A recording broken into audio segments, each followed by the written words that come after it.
Why does getting faster never feel like you're getting free? In 1865, a 29-year-old English economist wrote this. It is wholly a confusion of ideas to suppose that the economical use of fuel is equivalent to a diminished consumption. The very contrary is the truth. What the heck does that mean? Translation, making something more efficient doesn't make you use less of it. It in fact makes you use more. Now he was talking about coal, steam engines, furnaces.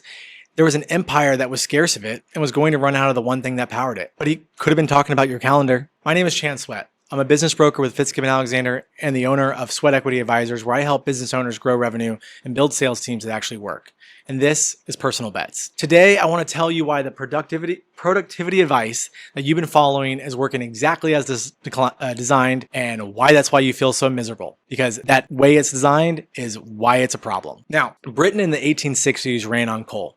Not metaphorically. Coal was the iron, the steam, the railways, the factories, the navy. It was the whole engine of the most powerful economy on earth. And Britain was getting nervous. The shallow seams were going, the mines were getting deeper and more expensive. Parliament started asking the obvious question, what happens when we run out of coal? Now, the comfortable answer, the one that everybody wanted to believe, was technology, right? Watt's engine already got a dramatically more use out of a lump of coal than Newcomen's did, right? Keep improving the engines, keep improving the furnaces, and the consumption flattens out. Problem solved.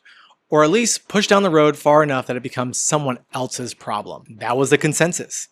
Then a young economist named William Stanley Jevons published a book called The Coal Question, an inquiry concerning the progress of the nation and the probable exhaustion of our coal mines. Macmillan, London, 1865.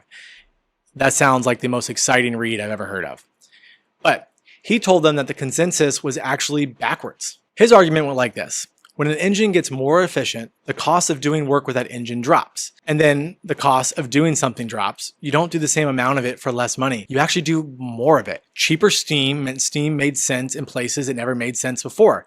New factories, new machines, new industries that could have existed at the old price. Every efficiency gain didn't shrink demand, it widened the field of things worth burning coal on. So Britain's engines got better, and Britain burned more coal. Not the same amount, more. Jevons really put it plainly, right? As a rule, new methods of economy lead to an increase of consumption. Now, we can think about this in the terms of AI, machine learning. A few years ago, we used AI and machine learning on the most important things, right? Discovering new drugs, synthesizing new materials, cybersecurity threats. Now I ask AI super simple questions around my house because I don't feel like going to Google to ask the question. The efficiency for them was real, the savings were real, and every individual engine did more with less, and the aggregate went straight up anyway. Now, Jevons wasn't anti-progress. He was making a hard argument that you can't conserve a resource by getting better at using it. The only thing that limits consumption is a decision to limit consumption. He told Britain that it had to choose between what he called brief greatness and a longer continued mediocrity. And that sounds like something very tough to pick between. And pretending that efficiency was a third option, he called it a fantasy. And so this is where we get the Jevons Paradox. You ever heard of it? Now, watch it show up again in a totally different place in the same shape. November 19th, 1955, a British naval historian named C. Northcote Parkinson published a satirical essay in The Economist. He opens with what he calls a commonplace observation. Work expands so as to fill the time available for its completion. We've probably heard about this before. Now, he meant it as a joke about the British civil service, but it really wasn't a joke. Give yourself 8 hours to do 4 hours of work, and you'll spend 8 hours doing that. Every single time. 1983, a historian named Ruth Schwartz Cohen publishes More Work for Mothers, The Ironies of Household Technology from the Open Hearth to the Microwave. She goes looking for the leisure that washing machines and vacuums and commercial flour were supposed to have created for American women across the previous century. And she couldn't find it. The hours didn't drop. The standards rose. Clothes that used to be washed monthly got washed weekly. Floors that were swept got scrubbed. The savings went into higher standards, not into free afternoons. Same mechanism every time. Efficiency does not produce free space. Efficiency produces capacity. And capacity gets filled by the market, by your boss, by culture, and by you. And that's the history. Everything I just described is a story about coal, bureaucracy, laundry. It's the exact same machinery running underneath every single productivity system that you hear about. You got faster, you built the automations, you have the cron jobs running in OpenClaw, you cleaned up your CRM, you batched the calls, you learned how to say no to the meetings that didn't matter. Congratulations. All of that worked. You are measurably getting more done than you were 2 years ago. and yet you feel exactly as behind as you did then, maybe even worse, and that's not a discipline problem no matter what the talking heads on YouTube and TikTok tell you. That's Jevons Paradox. Every efficiency I built in my own work has been immediately consumed by more work. Working in the brokerage at Fitzgibbon Alexander, right? And I run Sweat Equity Advisors, 2 businesses with 1 calendar, plus I got a wife and 2 kids.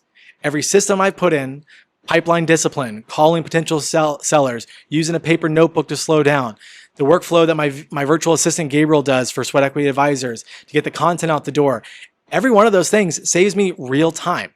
When I hired on Gabriel, he took over 10 hours of my week that I was using trying to produce content. The last couple of weeks, I've still worked 40, 50 hour plus weeks, even though I gave 10 hours to Gabriel. How does that happen? Right? It's not one of those where those hours just suddenly give us breathing room. They turn into more deals in the process, more prospects in the sequence, more content to produce in the pipeline. My engine got more efficient, and yet I burned more coal. The psychology of why this feels so bad is really worth digging into. 2013, Sindil, strong hard names, Mulanathan, and Eldar Shafir published Scarcity, Why Having Too Little Means So Much. And their finding is that scarcity of money, of time, it doesn't matter, right? It captures your attention involuntarily. It creates what they call a focus dividend. You get sharp on the thing right in front of you, but it also creates this tunneling. Everything outside the tunnel goes dark, and it levies what they call a bandwidth tax. Less problem solving, less impulse control, less long-range thinking, not because you're weak, but because scarcity is eating the capacity you used to use that for. Now, their term for the thing that protects you from it is slack. Their observation is that slack is what gives you room to fail without it costing you. So why does this matter, Chance? Why are you going on about coal and calendar management and efficiency? This is why it matters for business owners. The work that actually changes your business almost never happens inside the tunnel, right? Repositioning the offer, finding the wrong client, building the second revenue line, deciding what the company is going to do in 3 years. We're missing it. Tom DeMarco wrote a book about this in 2001, Slack, Getting Past Burnout, Busy Work, and the Myth of Total Efficiency. His line is that Slack is a time when reinvention happens, and it's a time where you're 0% busy. His argument is that an organization gets more efficient only by trading away its ability to change.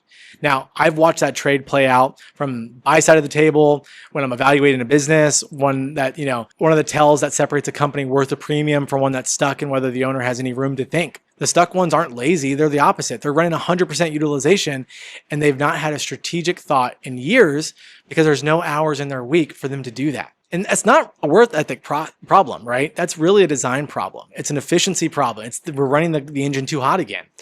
What brings me to this, right? Richard Swenson, a physician, wrote a book in 1992 called Margin. His definition was that margin is the space between our load and our limits. And he puts it in an equation, right? Power minus load equals margin. Now, margin is not what's left over. Margin is the difference. If you don't subtract for it on purpose, the load will take it over. Now, there's a version of this that's older than all of it. The Sabbath wasn't a productivity hack, and I'm not going to insult it by, selling it as one, but it was a hard constraint on output commanded by God, given that anybody and everybody will be overwhelmed, right? Somebody understood the flywheel long before Jevons did. So what do we do? What do we take away from this? 1, efficiency creates capacity, not freedom. Britain's engines got better and Britain burned more coal. Your calendar works the same way. Every hour you free up is an hour that work will claim it unless you claim it first. Number 2, margin has to be spent before it exists. Jevons' whole point was that you cannot conserve by getting better, only by deciding. Put the block on your calendar in advance and defend it like a client meeting, or it'll never happen. Number 3, fix the container before you start. Parkinson's law only runs when the endpoint is open. A hard stop decided at 8 a.m. is a constraint. A hard stop decided at 4 p.m. is a wish. 4, judge yourself on effectiveness, not utilization. DeMarco's trade is real. 100% busy means 0% able to change. If you can't name the last time you had an uninterrupted hour to think about where the business is going, you already know what your utilization ratio is at. Now, Britain never solved the coal with building better engines. It solved it by burning something else. You're not going to solve the productivity question with a better system, right? Stop trying to set up Notion. Stop trying to use Obsidian to capture every note that you've ever read. You've already got a better system, and that's how you got here, right? The engine isn't the problem. Nobody ever put a limit on the furnace. I'm Chance. This has been Personal Bets. This one landed with you. Share it with somebody who's running hot right now. And they should hopefully know exactly what can do for them. And if you're an owner who isn't really clear about the hour, think about your business in a year, that's usually a sign that something structural needs attention. And that's the work I do, valuing businesses for an exit, helping owners grow their revenue and build sales teams that doesn't require them in every conversation. There's a link in the show notes. Reach out and let's talk about how we can help you. Have a great day.